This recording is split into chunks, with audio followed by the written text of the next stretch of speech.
Hello बच्चों, फिर आज आप लोग के लिए हम जैसे मैथ का कुछ क्वेश्चन दिए थे उस तरह आज फिर आप लोग के बीच एक फिजिक्स का क्वेश्चन दे रहे हैं। एक्चुअल में हम केमिस्ट्री का है, लेकिन हमारे अंदर नॉलेज है इसलिए हम फिजिक्स का भी क्वेश्चन आप लोग को दे रहे हैं कल का एग्जाम के लिए। ये क्वेश्चन को जरूर पढ़ के जाइएगा। देखिए यहाँ पे पीडीएफ ही हम अपना नोट को डाले हैं, ठीक है। तो इसको आप लोग जो जो हम बताएंगे अपना टॉपिक कॉपी कलम लेके बैठिएगा, लिख लीजिएगा। जो बच्चा पढ़ रहे हैं, तैयारी कर रहे हैं, और जरूर मिला लीजिएगा। देखिए पहला क्या है, साइक्लोट्रॉन, ठीक है। यूनिट हम लोग 4 से शुरू कर रहे हैं, ठीक है। साइक्लोट्रॉन, तो साइक्लोट्रॉन को पढ़ लेना है। साइक्लोट्रॉन क्या है? साइक्लोट्रॉन क्या है? साइक्लोट्रॉन एक ऐसा यंत्र है जिसका उपयोग हम लोग धनावेशित कण को त्वरित करने में किया जाता है, या एक नंबर में भी पूछ सकता है, ठीक है। साइक्लोट्रॉन का उपयोग कहाँ किया जाता है? तो ऑप्शन क्या रहेगा? इलेक्ट्रॉन के रूप में, प्रोटॉन के रूप में, धनावेशित कण के रूप में, धनावेशित कण को त्वरित करने के रूप में। तो क्या मारना है? धनावेशित कण को त्वरित करने के रूप में। फिर बनावट क्रियाविधि इसका पढ़ना है, ठीक है। इंपॉर्टेंट है लेकिन उतना इंपॉर्टेंट नहीं है, फिर भी आप लोग एक बार देख लीजिएगा, ठीक है। साइक्लोट्रॉन में थोड़ा बहुत देख लीजिएगा। अब जैसे किसी समरूप चुंबकीय क्षेत्र में धारावाही तार पर चुंबकीय बल, ठीक है, धारावाही तार पर चुंबकीय बल, तो ये इंपॉर्टेंट है, लेकिन इसको भी जरा क्या करना है, देख लेना है। अब जैसे आगे जो देंगे ना, ब्रह्मास्त्र है। अगर वीडियो को स्किप कर रहे हैं, ये ना सोचिएगा कि ले लो है, वीडियो को स्किप कर रहे हैं तो ये आपका सबसे बड़ा मूर्ख है। तो एक बार जरूर देख लीजिएगा। दूसरा जो क्वेश्चन है, बायो सावर्त का नियम, एकदम कल का क्वेश्चन में आएगा। बायो सावर्त का नियम लिख लीजिएगा, बायो सावर्त का नियम, ठीक है। तो बायो सावर्त का नियम का क्रियाविधि, बनावट, सब कुछ है इसमें, ठीक है।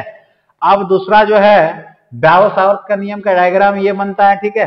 अब दूसरा जो हमारा है बायो सावर्त का लूप नियम, ठीक है। बायो सावर्त का कौन सा नियम? लूप नियम। देखिए किसी धारावाही लूप पासा के कारण उसके अक्षय बिंदु पर चुंबकीय क्षेत्र की तीव्रता, मतलब क्या है, इस चुंबकीय क्षेत्र की तीव्रता का मान निकालना है, इस डीएल का मान निकालना है। तो इसी को कर लेना है, ठीक है। ये इंपॉर्टेंट है, कल का एग्जाम के लिए ये बहुत इंपॉर्टेंट है। ये टिक लगाए ना, जितना टिक लगाए उसको इंपॉर्टेंट करना है। जो बच्चा पढ़ रहा है, रिवीजन कर रहा है, एक बार जरूर मिला लेना है, ठीक है। इसको टिक करना है। अब देखिए दूसरा जो है एम्पियर का परिपथ नियम। ये क्वेश्चन कभी कभी 3 नंबर में भी आता है। 3 नंबर में आया तो ये पूरा आपका लिखना है। एम्पियर के परिपथ नियम के अनुसार किसी चुंबकीय क्षेत्र में बंद चुंबकीय क्षेत्र की तीव्रता के उसके पारगामिता के गुणनफल के बराबर होता है, ठीक है। तो क्या होता है, ये जो है बंद चुंबकीय क्षेत्र है, B dl mu naught l के बराबर होता है, ठीक है। तो अगर 1 नंबर में रहेगा तो आपको आंसर लिखना है इसका पारगामिता। देखिए mu naught B dl equal to, देखिए ये लिखना है B dl equal to mu naught l, ठीक है। ये तुमको निकालने देगा, ये ऑप्शन में देगा, 4 को ऑप्शन में देगा। बोलेगा चुंबकीय क्षेत्र की तीव्रता का ऐसा ही मात्रक होता है, तो ये मारना है, ठीक है। ये देखिए समझ में आ रहा है, इसको मारना है। अगर 3 नंबर में दिया तो ये पूरे को बनाना है, ठीक है। इंपॉर्टेंट है ये।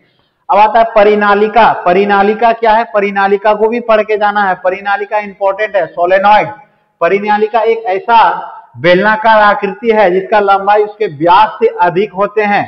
इसके कुंडलियों की बहुत अधिक संख्या होती है जो एक दूसरे के समीप होते हैं। माना एल लंबाई के कोई परिनालिका प्रवाहित धारा आई है। परिनालिका के प्रति एकांक लंबाई में फेरों की संख्या n है। P बिंदु पर चुंबकीय क्षेत्र की तीव्रता निकालने बोला है। इस चुंबकीय क्षेत्र में परिनालिका है, ठीक है। मैंने कोई तार लेपेटा है, पूरा लेपेटा है, उसका परिनालिका निकालना है, ठीक है। तो उसको बना के जाना है म्यू नॉट वाला को, ठीक है। ये बहुत इंपॉर्टेंट है। अगर आप लोग को पीडीएफ चाहिए तो कमेंट कीजिएगा, हम पीडीएफ डाल देंगे नीचे, ठीक है। ये हमारे पास पीडीएफ है। अब है टोरॉइड, ठीक है, जिसको हम लोग बोलते हैं टोरॉइड। टोरॉइड मतलब क्या? एक गोल आकार है, ठीक है, उसको सिद्ध करना है, ठीक है। इसको इस तरह पूछा है, ये भी इंपॉर्टेंट है, ये इसको भी पढ़ के जाना है। देखिए ये है ना, ये गोल आकार का एगो है, इसका टोरॉइड निकालना है, ठीक है। क्या निकालना है? डीएल बराबर 2 पाई आर, वृत्त की परिधि ये होता है, ठीक है। तो हमको यहां तक सिद्ध करना है, यहां तक बी बराबर mu naught n l by 2 pi r, यहां तक निकालना है। अब आता है, ये नहीं पढ़ना है, ये आउट ऑफ सिलेबस है, ठीक है। अब आते हैं हम लोग, देखिए ये भी सुग्राहिता, ये भी आउट ऑफ सिलेबस है। ए मीटर, ये भी ए मीटर पढ़ के जाना है। ए मीटर इस बार के लिए इंपॉर्टेंट है। ए मीटर एक ऐसा युक्ति है जिसका उपयोग किसी परिपथ में प्रवाहित धारा का मान को ज्ञात करने में किया जाता है।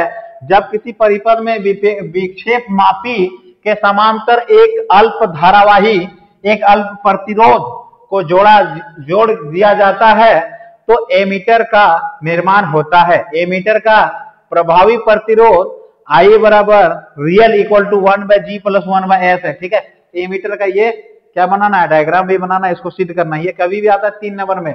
दो सीधे समांतर अनंत लंबाई के धारावाही चालक के मध्य लगने वाला चुंबकीय बल, इसको भी करके जाना, इतना इंपॉर्टेंट है नहीं, लेकिन इससे ज्यादा इंपॉर्टेंट हम लोग यहाँ पे आते। देखिए ये मोस्ट इंपॉर्टेंट है, चुंबकीय बल रेखाएं। क्या पूछा है, चुंबकीय बल रेखाएं।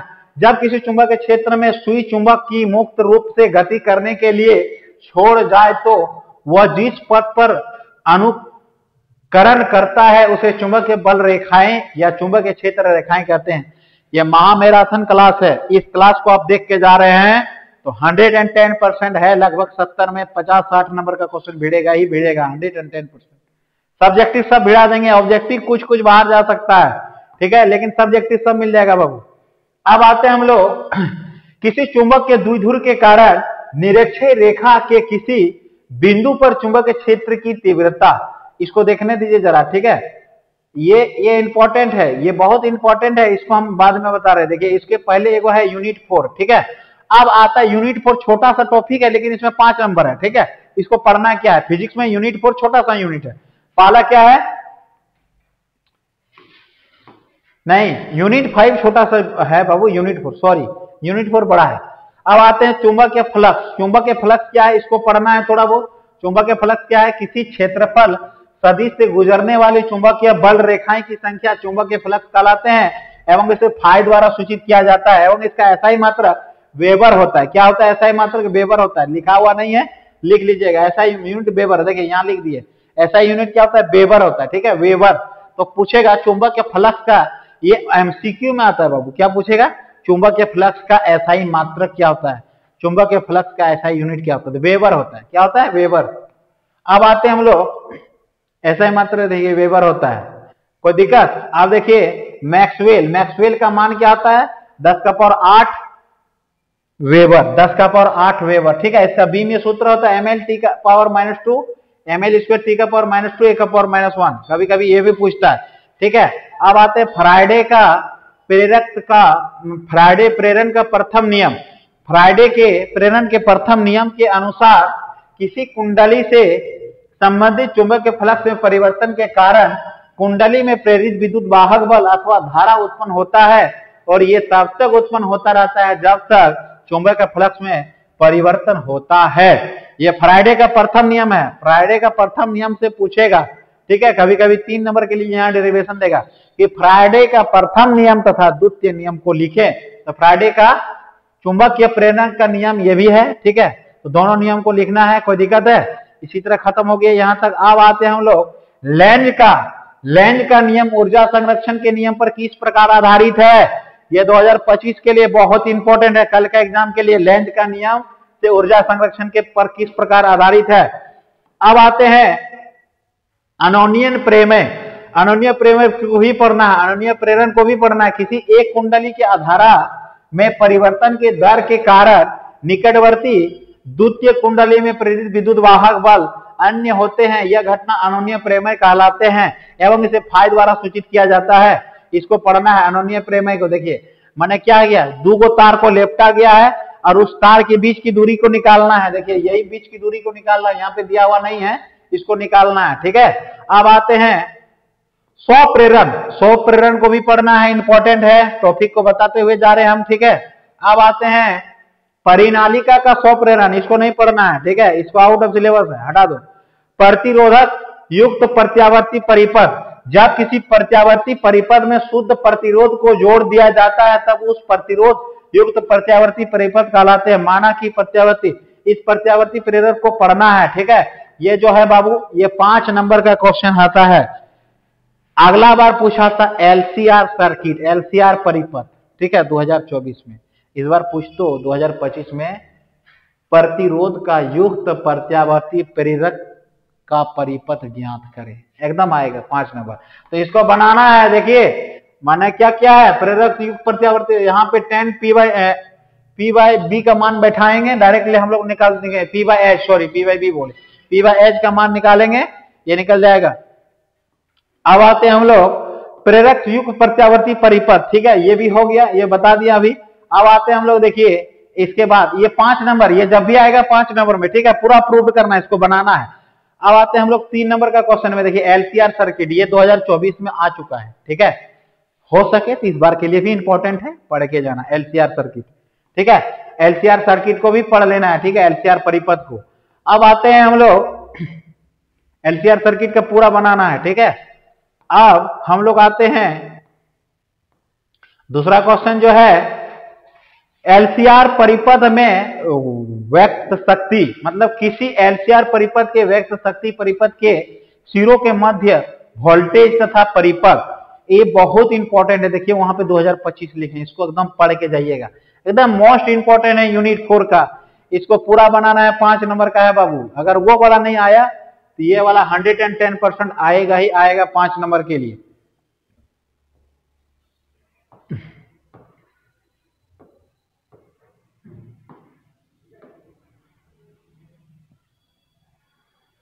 ये आगे ब्लैक कैसे हो गया?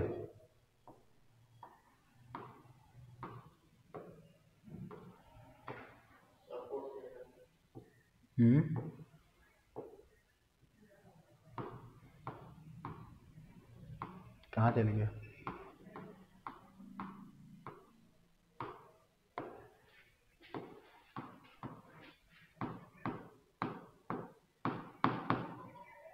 क्या हुआ जी? 1 मिनट बाबू रे, क्या हुआ? वीडियो को ऑफ कीजिए। चलिए, तो फिर थोड़ा सा डिस्टरबेंस हुआ था बाबू, थोड़ा सा खुल नहीं रहा था। देखिए क्या है, एलसीआर परिपथ में युक्त शक्ति, किसी एलसीआर परिपथ में व्यक्त शक्ति परिपथ के लिए सिरों के मध्य मूल वोल्टेज, मतलब आईआरएमएस धारा निकालना है, ठीक है, वीआरएमएस, आईआरएमएस नहीं, वीआरएमएस धारा निकालना है, ठीक है, तथा परिपथ। तो हम लोग जानते हैं, देखो परिपथ में प्रवाहित धारा आई है, परिपथ के सिरों के मध्य उत्पन्न विभवांतर भी है, भी तथा एक आई के मध्य कालांतर फाई है, तथा परिपथ के सिरों के मध्य विभवांतर v equal to v naught sine omega t, ठीक है, ये क्या है, साइन ओमेगा टी। इसका पूरा वर्ग माध्य मूल मान निकालना है, तब देगा 5 नंबर, ठीक है। ये 2023 में ये क्वेश्चन आया है, लेकिन 2025-24 में नहीं पूछा, 2025 के लिए बहुत इंपॉर्टेंट है, ठीक है। तो इसको क्या करना है, पूरा यहां से यहां तक, आप लोग अगर पीडीएफ चाहिए तो हम पीडीएफ भेज देंगे, I equal to I not sine omega t plus 5, LCR परिपथ में पूर्ण चक्र के दौरान औसत शक्ति, जो इंटीग्रेशन इसका करके हम लोग डायरेक्टली निकालते हैं, वो बाबू यहां तक निकालोगे तब तुम्हारा देगा यहाँ 5 नंबर। उपाय नहीं है, ये पूरा बनाना है, फिजिक्स है तो बनाना ही है। आईआरएमएस कॉस थीटा बराबर निकालोगे तब तुमको देगा 5 नंबर, पी बराबर वी आरएमएस, यही तुमको सिद्ध करना था ये वाला, ठीक है। अब आते हैं हम लोग प्रत्यावर्ती धारा जनित्र, जिसको बोलते हैं एसी जनरेटर, इसको भी पढ़ लेना है, लेकिन इससे ज्यादा इंपॉर्टेंट है इस बार ट्रांसफार्मर, ठीक है, ट्रांसफार्मर को पढ़ लेना है, ठीक है, ये चाहिए तो ये भी पढ़ सकते हो। ट्रांसफार्मर एक ऐसा युक्ति है जिसकी सहायता से उच्च धारा को निम्न प्रत्यावर्ती वोल्टेज में तथा इसके विपरीत निम्न धारा के उच्च प्रत्यावर्ती वोल्टेज में बदला जाता है, निम्न परिवर्तित में किया जाता है। वोल्टेज में परिपथ क्रिया एकदम शॉर्ट है, ठीक है, ये शॉर्ट है, इसको खाली लिखने का है, ट्रांसफार्मर लिख देना है, यहां तक निकालना है, 5 नंबर दे देगा, ठीक है। अब आते हैं हम लोग विद्युत चुंबकीय तरंगे, ये यूनिट 5 है, ठीक है। यूनिट 5 में 4 को क्वेश्चन बताते हैं, एकदम 2 आएगा, देखना। पहला है विद्युत चुंबकीय तरंगे आवेशित कण के आवर्ती दोलन के कारण उत्पन्न होते हैं। त्वरित आवेशित कण विद्युत चुंबकीय क्षेत्र के 100 स्रोत होता है। चुंबक, देखिए यहाँ क्या क्वेश्चन पूछेगा, विद्युत चुंबकीय तरंगे के गुण, क्या क्वेश्चन पूछता है बाबू रे, विद्युत चुंबकीय तरंगे के गुण क्या होता है। अगर 1 नंबर का क्वेश्चन आएगा तो 1 को पॉइंट लिखना है, 3 नंबर का आएगा तो 3 को पॉइंट लिखना है। देखिए 3 को पॉइंट हम लिख चुके हैं, 4 को पॉइंट है। विद्युत चुंबकीय तरंगे अनुप्रस्थ प्रकृति के होते हैं। विद्युत चुंबकीय तरंगे त्वरित आवेशित कण द्वारा उत्पन्न किया जाता है।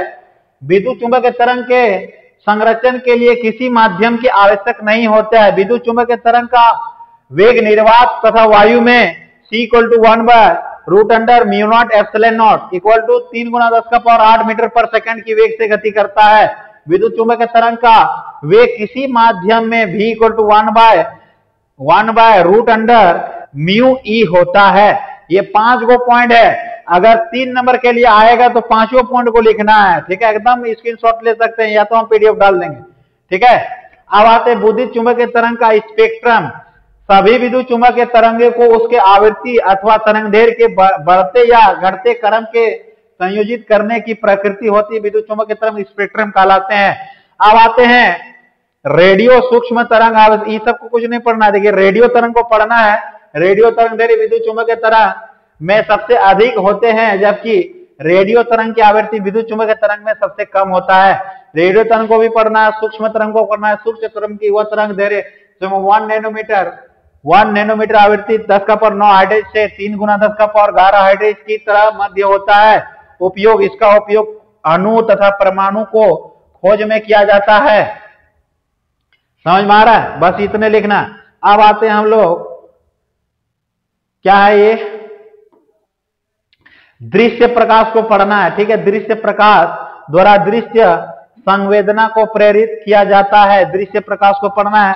अब आते हैं एक्स किरणें या परावैंगनी किरणें। परावैंगनी किरणें का तरंगदैर्घ्य 400 नैनोमीटर से 0.6 नैनोमीटर के मध्य होता है तथा इसकी आवृत्ति 7.5 × 10⁻14 हर्ट्ज होता है और 5 × 10⁻15 हर्ट्ज होता है, ठीक है। ये करना है। उपयोग इसका परावैंगनी किरणें का उपयोग पानी की सफाई में, नष्ट की नली का सफाई में, कीड़े मकोड़े को मारने में। एक्स किरणें का उपयोग, एक्स किरणें क्या है ये भी पूछेगा। एक्स किरणें का तरंगदैर्घ्य 10 नैनोमीटर से 10⁻4 नैनोमीटर के मध्य होता है तथा इसका आवृत्ति 5 × 10⁻15 हर्ट्ज से 3 × 10⁻18 हर्ट्ज तक के मध्य होता है। इसका उपयोग चिकित्सा संबंधित जांच जैसे टूटे हुए हड्डी का पता लगाने में किया जाता है। एक्स किरणें का उपयोग यह भी पूछेगा। वाई किरणें का उपयोग भी पूछेगा।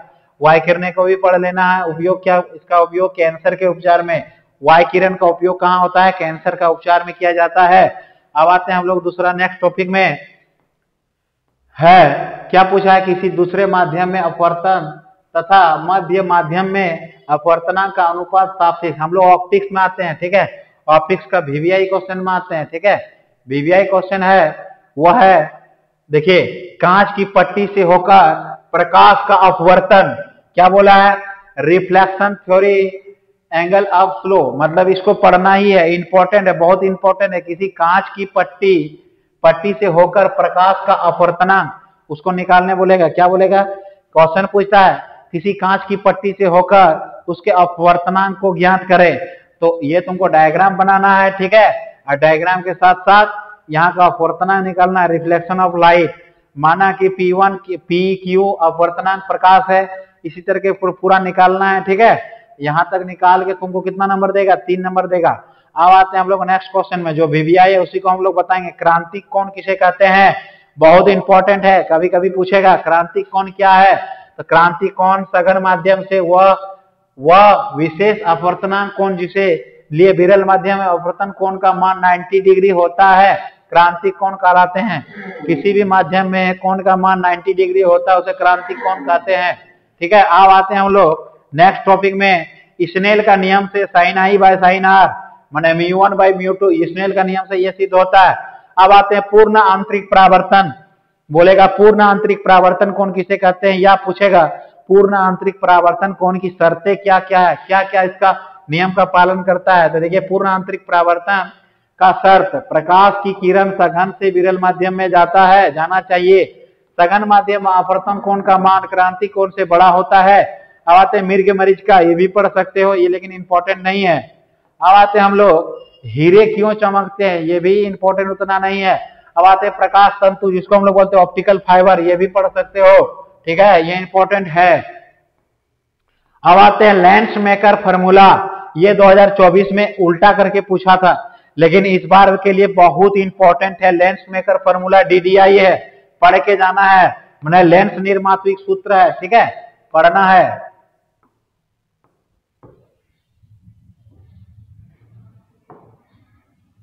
क्या हो गया? लेंस मेकर फॉर्मूला को पढ़ना है, थोड़ा सा डिस्टर्ब कर रहा है बाबू, 1 मिनट के लिए सॉरी चाहते हैं हम।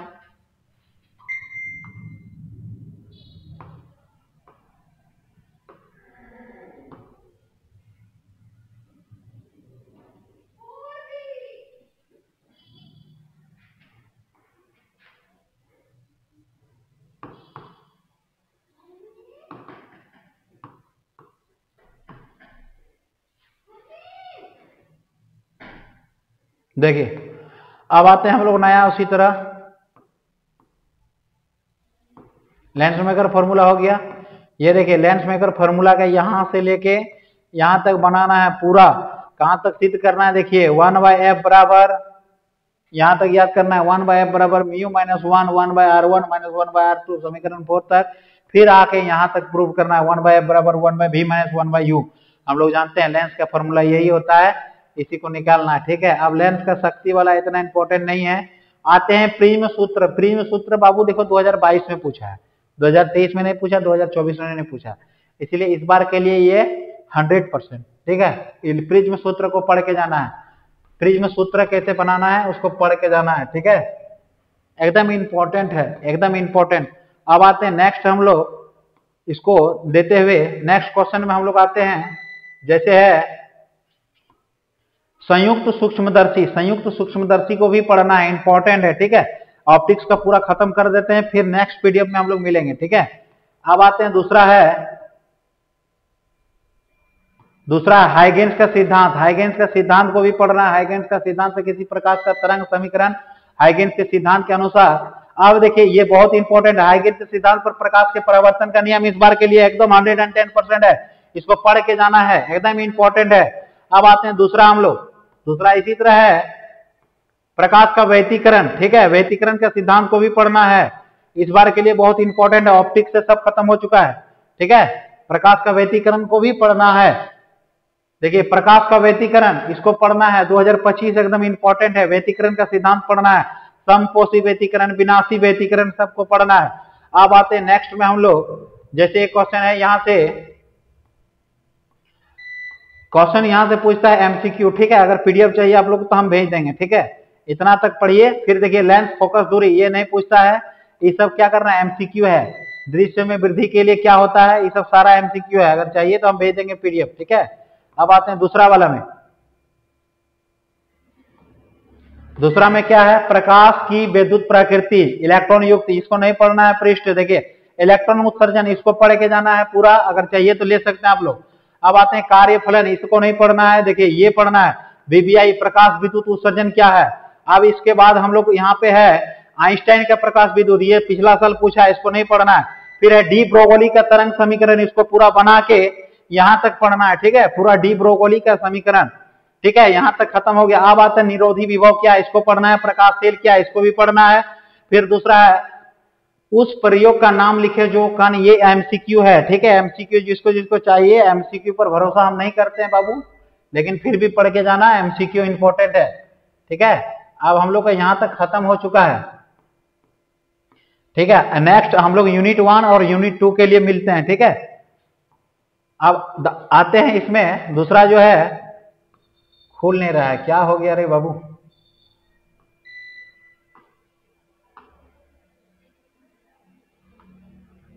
चलिए तब तक के लिए देखिए डी ब्रोगली को पढ़ना है, तब तक के लिए बाय बाय, टेक केयर। फिर मिलते हैं हम लोग नेक्स्ट छोटा मोटा वीडियो लेके, जो यूनिट 1 से यूनिट 3 तक पढ़ाएंगे, ठीक है। हो गया, तब तक के लिए धन्यवाद।